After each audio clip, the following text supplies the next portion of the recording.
A professor saves a homeless woman's life by performing CPR on her and receives an extraordinary reward in return for his act of kindness.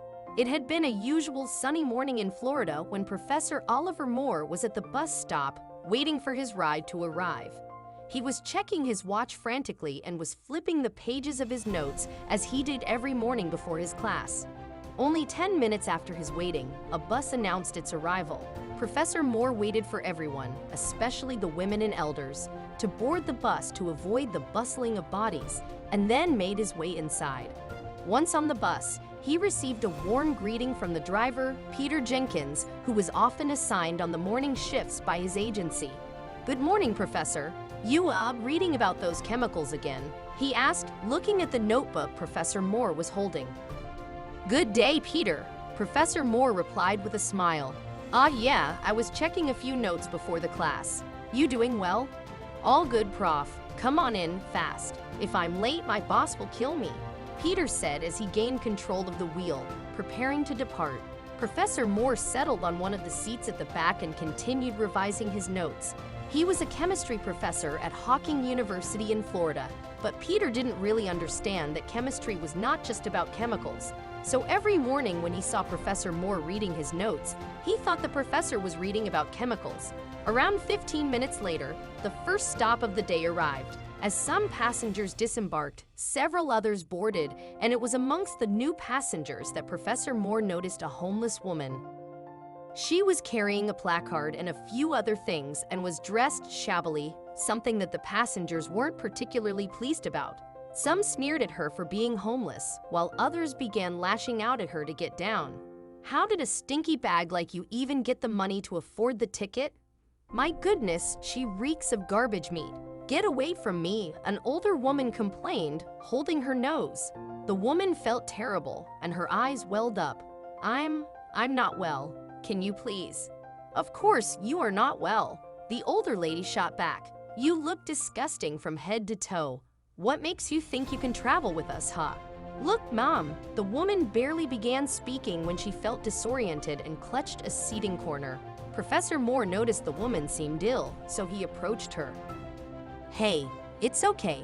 Let me help you," he said and reached out his hand for her to hold. She thanked him with a faint smile and was about to take his hand when she suddenly collapsed. "Oh no!" Professor Moore held her before she collapsed on the floor and tried to stir her up, but there was no point. She wasn't waking up, and he noticed her breathing was gradually dropping. "Stop the bus now," he called out to Peter, "and call 911. This woman's getting a heart attack." Peter applied the brakes immediately, and as the bus stopped, Professor Moore got off the bus. Carrying the woman in his arms, he laid her on the pavement and brought his mouth closer to hers to perform CPR. Yuck. Someone snapped at him. "You're kissing a homeless bum." "I swear, I would never do that," another voice told him, but Professor Moore didn't care about them and began the mouth-to-mouth and chest compressions on the woman. At one point, she opened her eyes and smiled at him. Thank you," she said.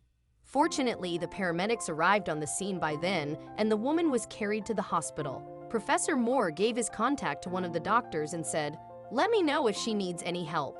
2 days later, he received a message from his bank stating that his account had been credited with $1 million.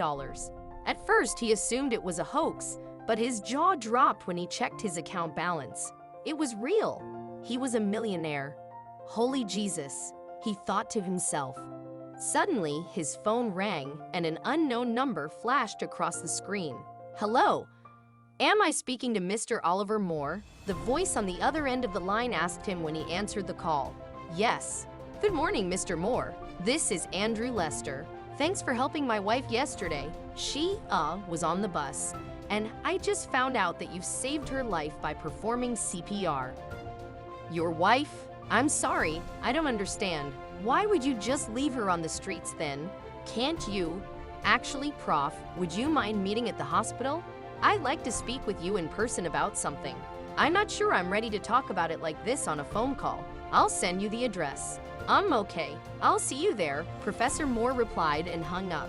At this point, he had entirely forgotten about the millions and was perplexed as to why the woman was homeless while her husband was there to care for her. Were they separated? Had she run away from him? He quickly hired a cab and proceeded to the hospital to meet Andrew Lester. As he approached the reception desk, a man in a tuxedo greeted him. Professor Moore, Andrew Lester. "I called you this morning," he said, extending his hand for a shake. "Oh yeah, Mr. Lester. So what was it that you wanted to talk about?" Professor Moore asked, shaking hands with him. "Actually," he sighed, "my wife is not in good mental health. She'd run away from me a month before, and I'd done everything I could to find her, but there was no sign of her. I received a call from the hospital yesterday after the hospital authorities discovered my business card in her stuff. I have to say, Mr. Moore, I can't thank you enough.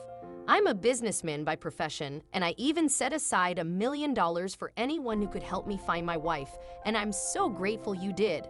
Her name is Cindy Lester."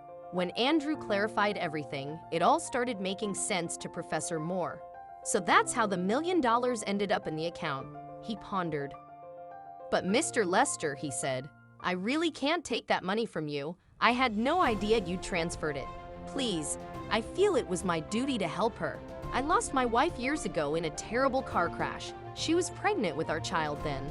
I felt awful that I could do nothing to save her, but I'm happy I could help you reunite with your wife. I insist that you don't return the money to me, Mr. Moore. You've earned it. After all, you did help me in finding my wife." When Andrew kept insisting, Professor Moore couldn't refuse him.